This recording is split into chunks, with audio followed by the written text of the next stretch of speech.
for all you know, after you get done doing this, you might be getting so many hits on your socials of people wanting to date you. It'll be fine. It'll be Yeah, fine. it'll be I'll fine. be fine. It'll be fine. It'll be fine. Just keep telling yourself it'll be fine. Think of this as like your own dating profile. I'm going to kill you.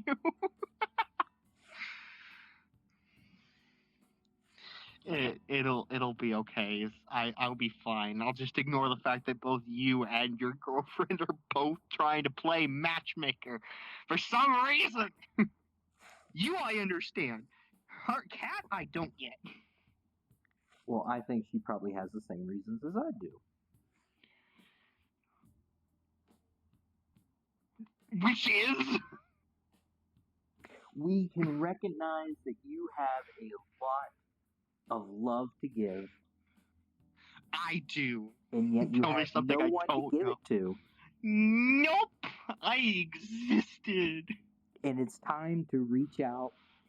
And if it takes something like this, then this is what it's going to take. That's fair. I welcome you. Uh-huh. For I, scribed, shall pave a road to hell with good intentions, and you are going to go on this journey with me.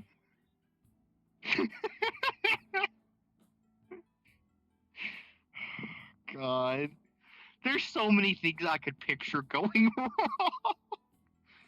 I think it's going fantastically. No, I'm sorry. Not going wrong. I can picture so many different scenarios happening in my head, and I hate it. It'd be fun. But, like... God. Hey, it's okay. You don't even know that I've already started the intro. What? Yeah. You fucking bastard! I'm slick like that. So anyway, why don't you go ahead and introduce yourself to the audience? Hold on a second. Before I do that, I'm gonna run you over with a bus. I swear. He says things Hello. like that. Yes, I do. Because I love my friends. Oh, so go ahead, tell your name. Good boy. Say hi. You telling me that is not fucking helping. Give me a second to recompose my. What else am I supposed to? Stand there and shut the fuck up. All right, I'll let you breathe.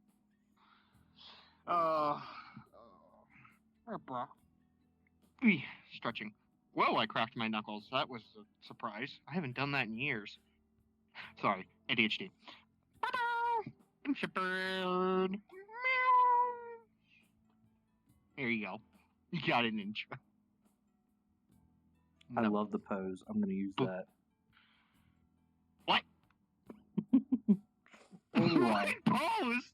We're going to head over to a hot tub, and you're going to get to really know who Shep is.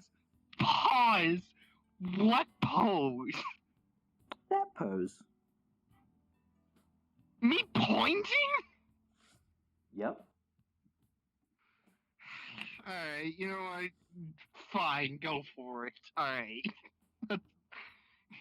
Keep talking. Let's go to the hot tub, shall we? Quick pause here for a moment. Sorry about this. I'm editor scribed. You're not supposed to see me, but unfortunately, there was an issue with the audio during the recording, and now you're stuck with me. I am going to be popping in to give context as to what questions were asked, as well as maybe a few other tidbits. Who knows? But just did not want to ruin the authenticity and how natural things were, so I'm refusing to do any retakes, and I'm definitely not going to fit in any half-baked voice acting to replace the audio. So, yeah, I'm going to pop in from now. To start off, this is by all intent and purposes of just helping a friend out in a fun little way, in hopes that maybe he might find someone in his life. But where to start? And that is with the question of who are you and what are you looking for? Kind of like what you would do with a dating app profile. You know, the basics. That is actually a very good question. I think if I were to sum myself up, it would basically be... Sorry, give me a second to think. So, I guess one of my friends put it the best way as part of who I am. Somebody who has a heart of gold, who has so much love to give, but has been basically beaten down by the life. Because I've been through a lot, as you know. I'm not getting into it, because we're not doing that for a podcast. Yeah, because I could honestly... No, I could sit here and probably trauma dump for about half an hour. When I say I've been through hell, I've been just about as close. But, so, I'll just sum it up. Basically, verbal abuse, having people be toxic towards me, cheated on, lied to, all that kind of fun stuff. But I guess I'm just somebody who is out here being chaotic, energetic, just trying my best to make the world a somewhat better place, help friends as much as I can, make people smile as much as I can, and just being myself. And right now, I'm at that point in my life where it's like, I've gone through this journey on my own for 20 years, besides having friends, almost 21, in a few weeks. And now I'm kind of at that point in my life where I'm looking for somebody to walk this journey with me, because there's a lot of stuff I'm facing now that's like, I'm not sure I can do this on my own. I would like to have somebody as like support and backup where I can lean on them for stuff that I know I can't lean on my friends for. Not because I don't trust them, not because they're not reliable, but because there's just some stuff in this world that they're not equipped to deal with, like a partner is. Just like I know there's stuff that I can't help them with, and only their partners can help them with. So that's pretty much who I am and all that. So, okay. As for the kind of person, loyalty is a massive thing for me. Like, I don't remember if I ever told you this. I have really bad abandonment issues and slight separation anxiety. So it's, if I were to have a partner, I would need reassurance, not constant. I'm not asking my partner to constantly reassure me every single day, hey, I still love you, all that. That would be nice. But just like once a week, just kind of sincerely just hold me and look at me and be like, I still love you. I still want you. I'm not leaving you. I promise. That kind of simple thing. Obviously a top, because I'm a full-blooded bottom and will never change that. That's set in stone at this point. Okay. Just want to pause for a moment. The concept of top and bottom,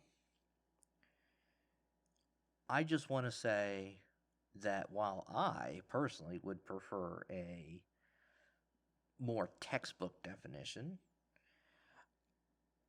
here it's asked what it is that the concept means to him personally. So his way of putting it may be different than yours, but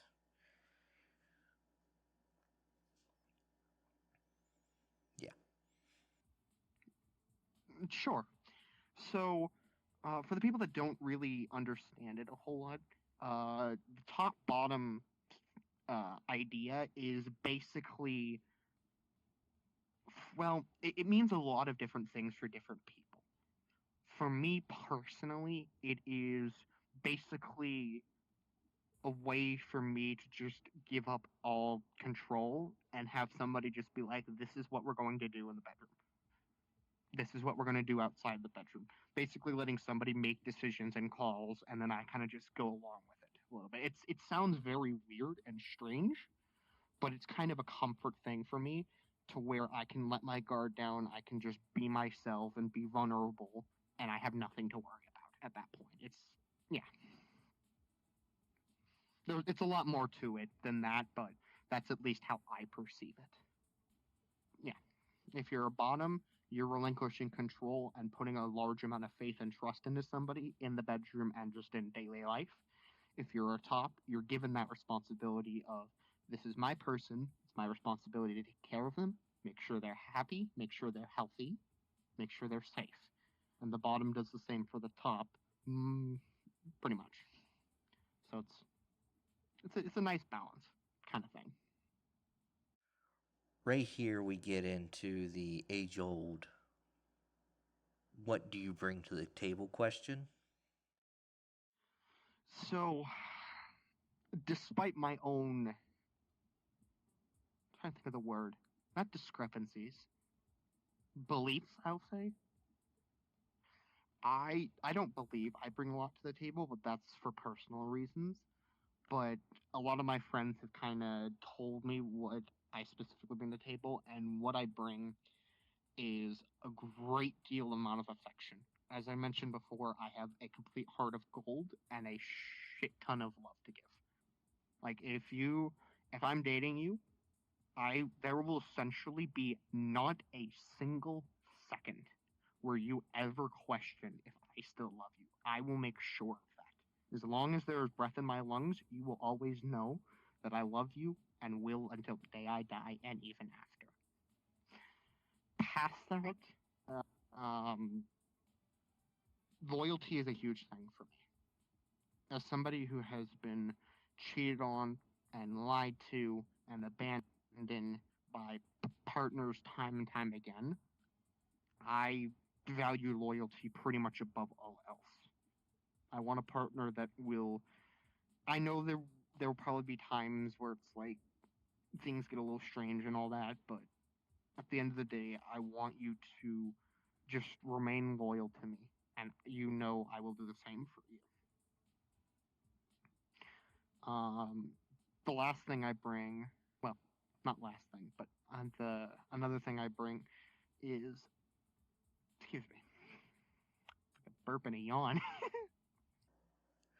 Honestly, right here, I thought he was getting emotional. No. Not that emotional, my friend, unfortunately.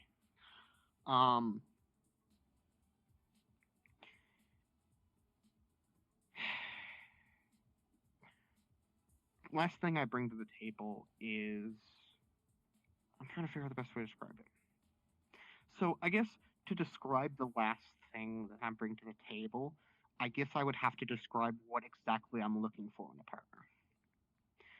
What I am looking for, besides love and loyalty, is somebody to look at me for who I am.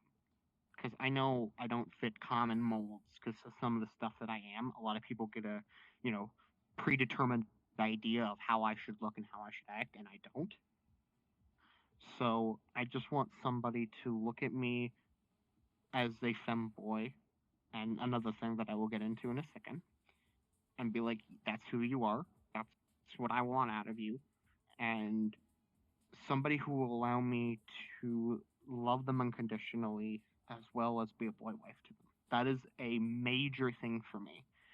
I know it's kind of impractical, I'll say, in this economy, because I know a lot of stuff is expensive. Housing's expensive, rent is expensive, groceries are expensive, everything is really expensive. But if I can find that person either in the US or outside, because I'm not just limiting my search to the US, I'm broadened around the world.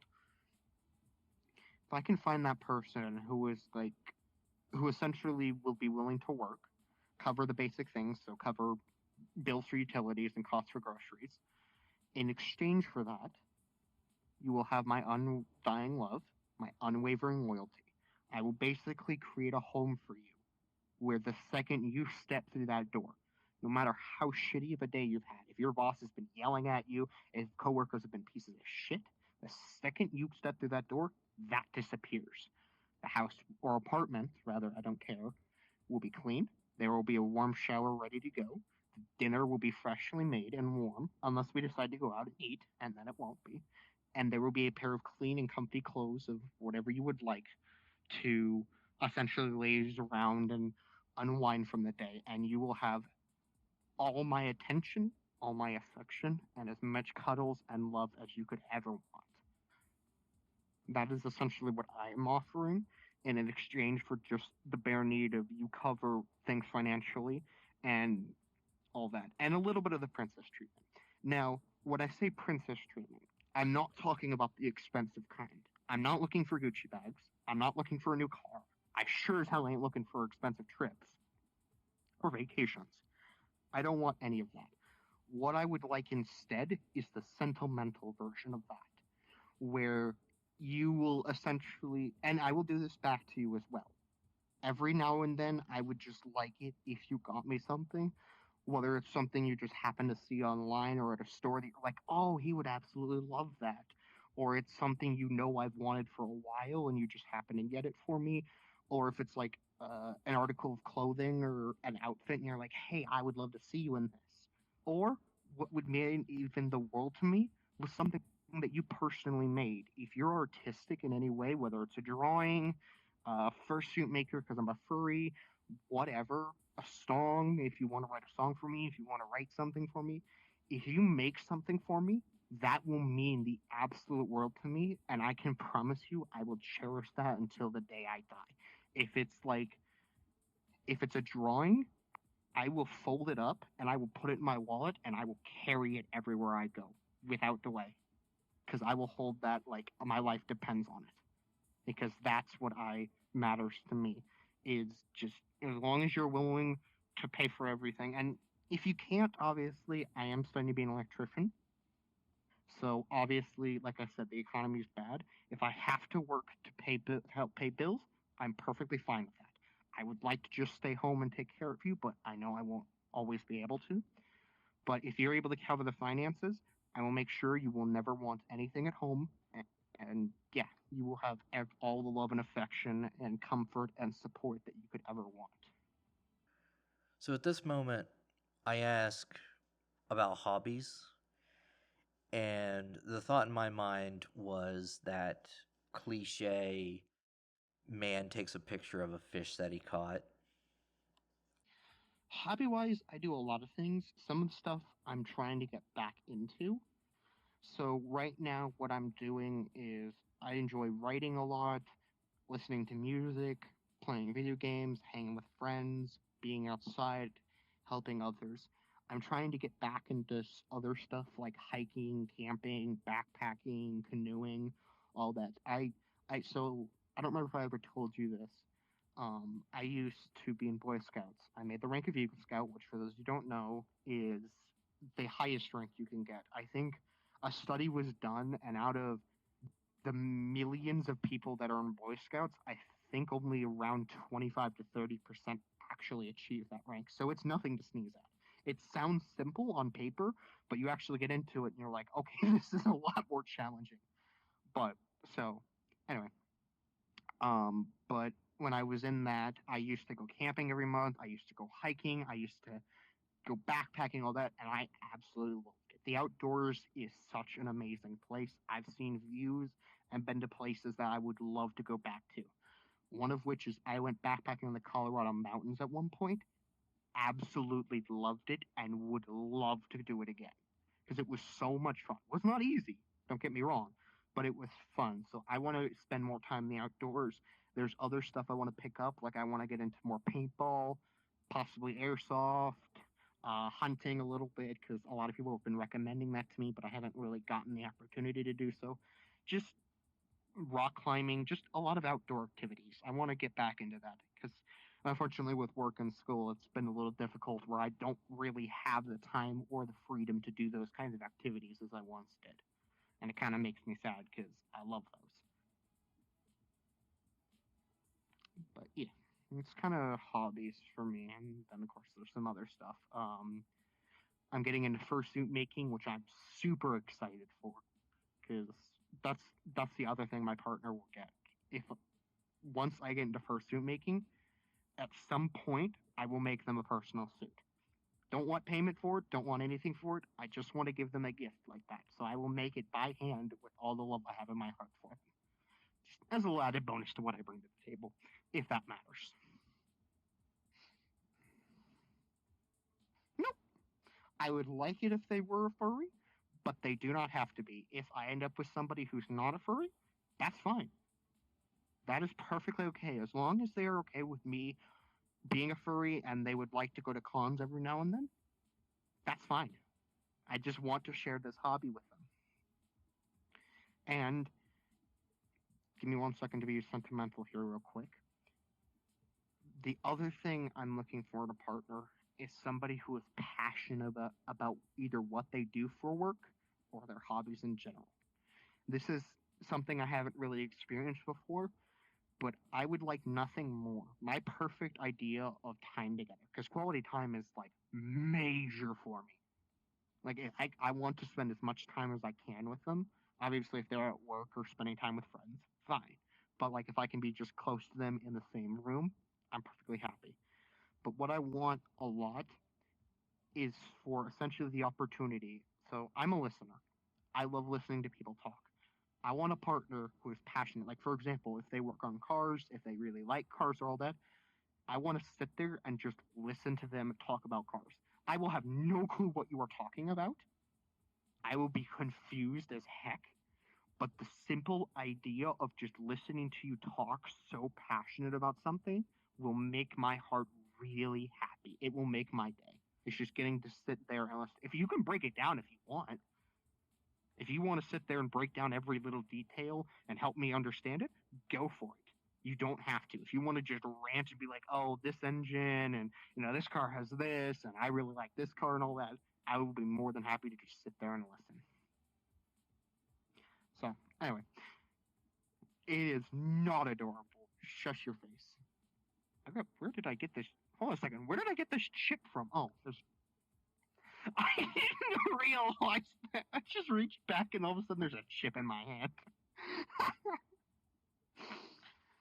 But anyway, so, yeah.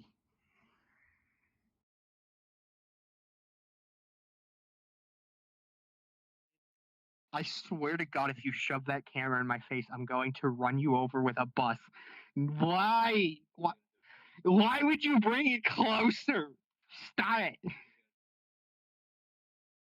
Naked Wicker. Hello. I'm just gonna talk like this a little bit. Maybe add a little bit of the ooh-woos to it.